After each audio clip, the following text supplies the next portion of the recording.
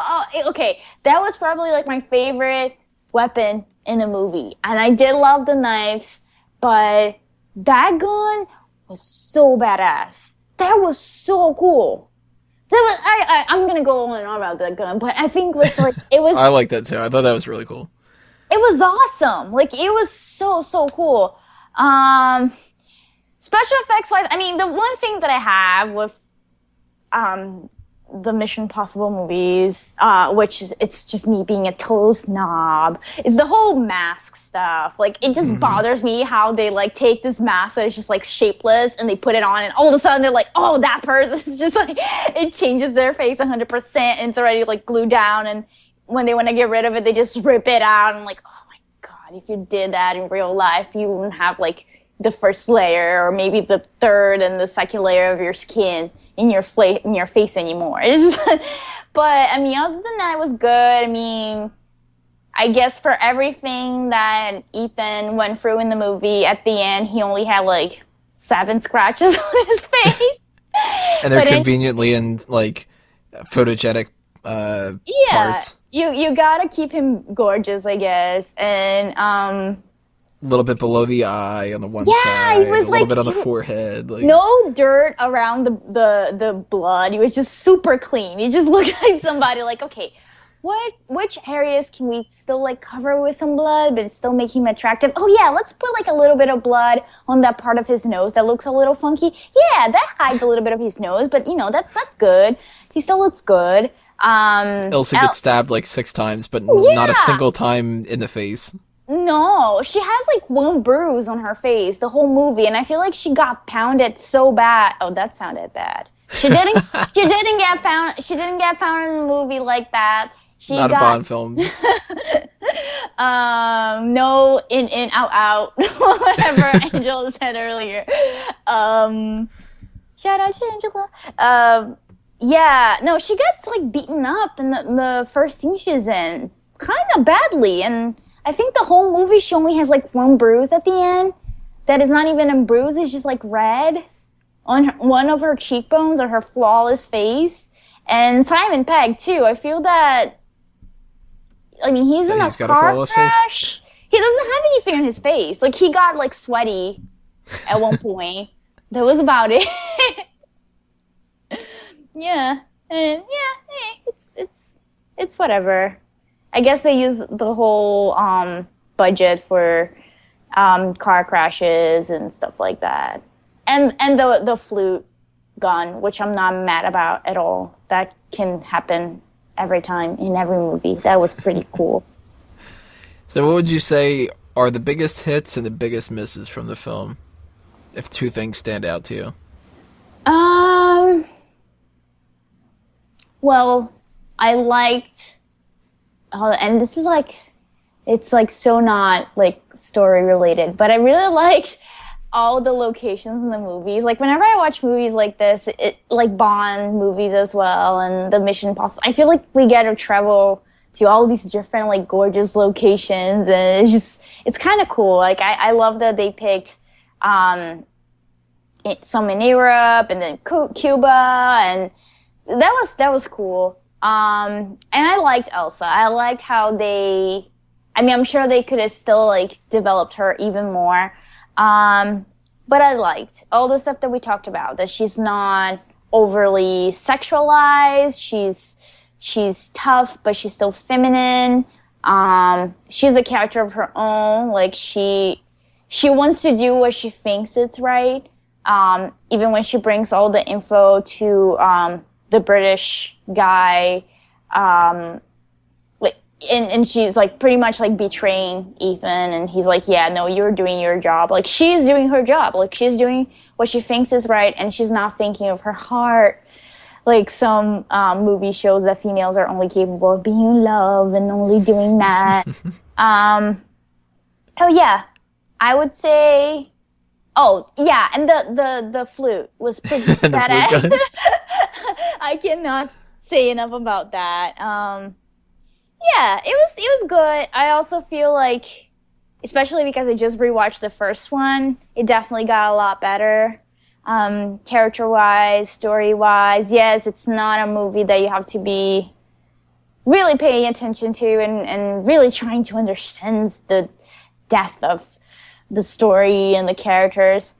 But the story itself was way more interesting than in the first movie, for instance. So, yeah, that's more than two things. But, yeah, those are the things that I liked.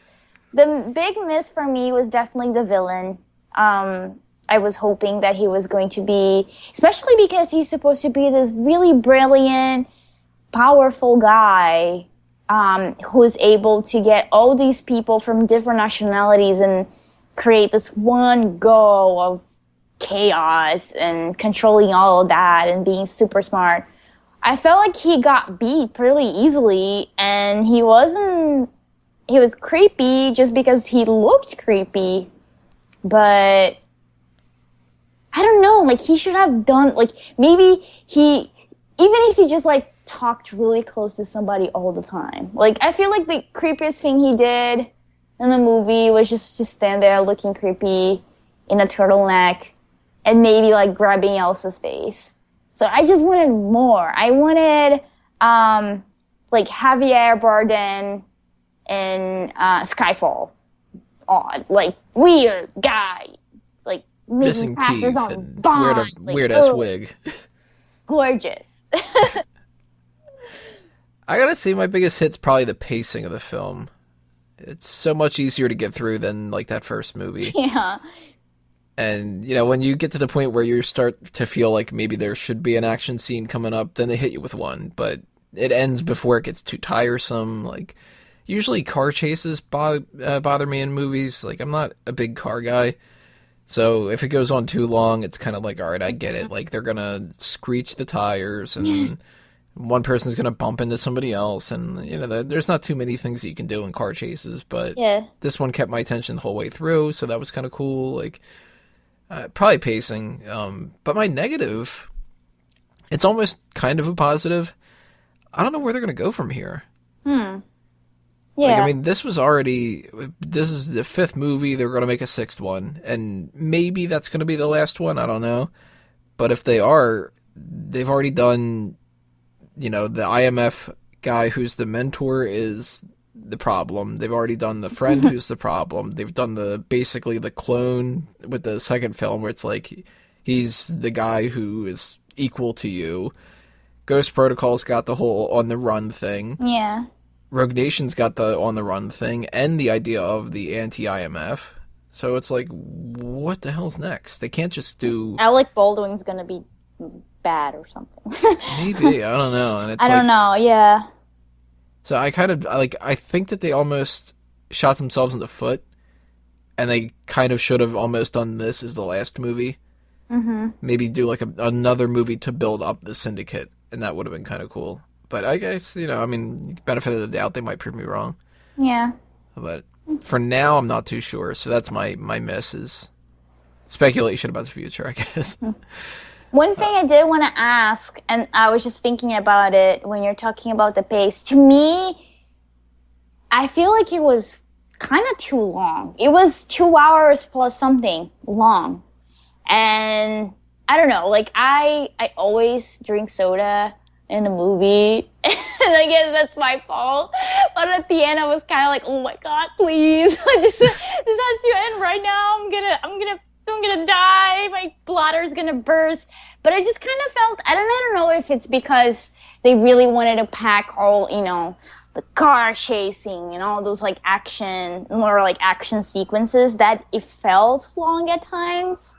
But at the same time, I was like, it couldn't possibly end now. Like, they still have stuff that they need to finish with, But like, to me, I don't know. Like, I'm kind of biased when a movie's too long. Like, in 2 hours, it's too long for me because 2 hours and 11 minutes, apparently. Yeah. I mean, that's a lot.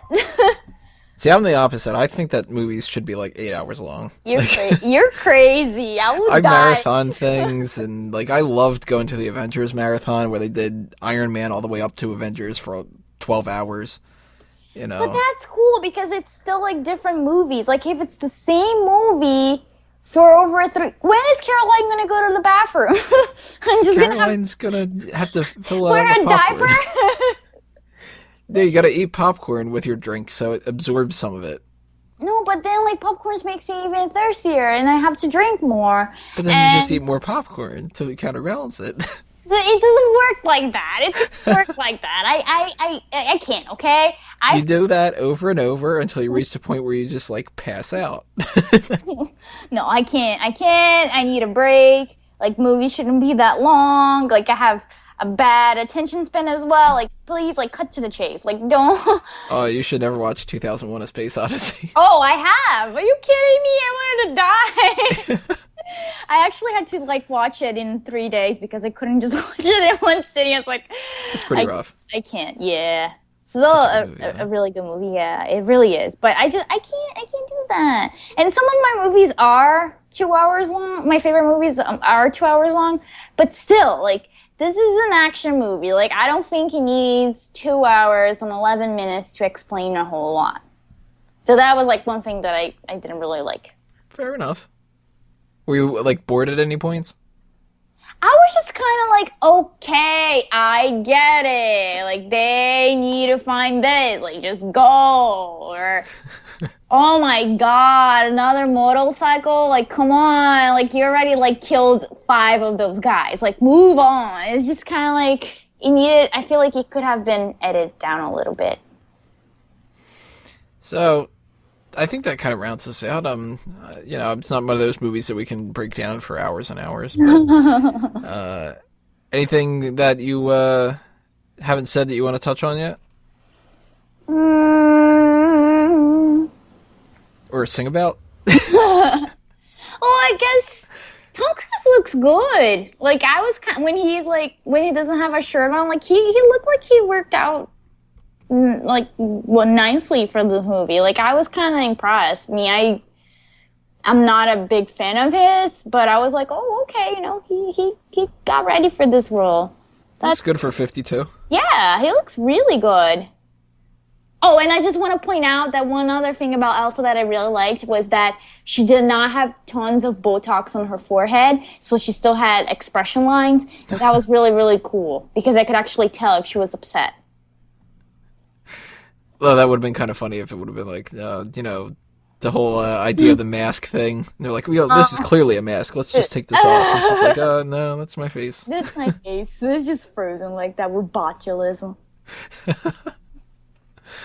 Alrighty, guys. Well, that is it for our Rogue Nation review. Make sure you leave those comments below. Tell us what you thought about us and any other thoughts you have on the Mission Impossible franchise, too. Go back, check out that For Real Movie Club if you want to hear more of our opinions about those movies. And I don't know what the next review point's going to be, but I know Fantastic Four is coming out, and that's probably going to be atrocious. So, who knows? Maybe the next review point's going to be just all misses. Just everything with that movie. So if you bottom line have to give it a hit or a miss, you giving it a hit? I would say if you enjoy action movies, I would say go watch it. It's not the very best action movie ever, but it's entertaining, and I feel like it's a fun movie. You don't have to think about it. You can just go and watch, and it's fun. So, yeah, if you like those movies, go. I'm giving it a hit too. And the same kind of reasoning, you can't go into it expecting an Oscar film, but it's fun. It's got cool action scenes. It's, not offensive in any way whatsoever. Yeah. So anything you want to plug before we say goodbye to everybody? Well, guys, just make sure you always checking Fanboys Anonymous and check out my website, CZOF as in face, X as in X-ray.com. That's it. Just as she said, check out Fanboys Anonymous for all the things coming up soon. Whatever those other podcasts are, but even if there's not any podcasts coming your way, then there's always the articles and stuff like that. Follow the Facebook, follow the Twitter account. If you're listening to us right now on YouTube, make sure you subscribe to iTunes and Stitcher. If you're on either one of those and you haven't left your review yet, go and leave a review about us and subscribe to our YouTube page, youtube.com/fanboysanonymous. And that's it for episode 17. So thank you, everybody, for listening. We will see you at episode 18 or whenever we see you. But nonetheless, we are fanboys and fangirls and everything else like that. So we're sticking around. Adios, everybody.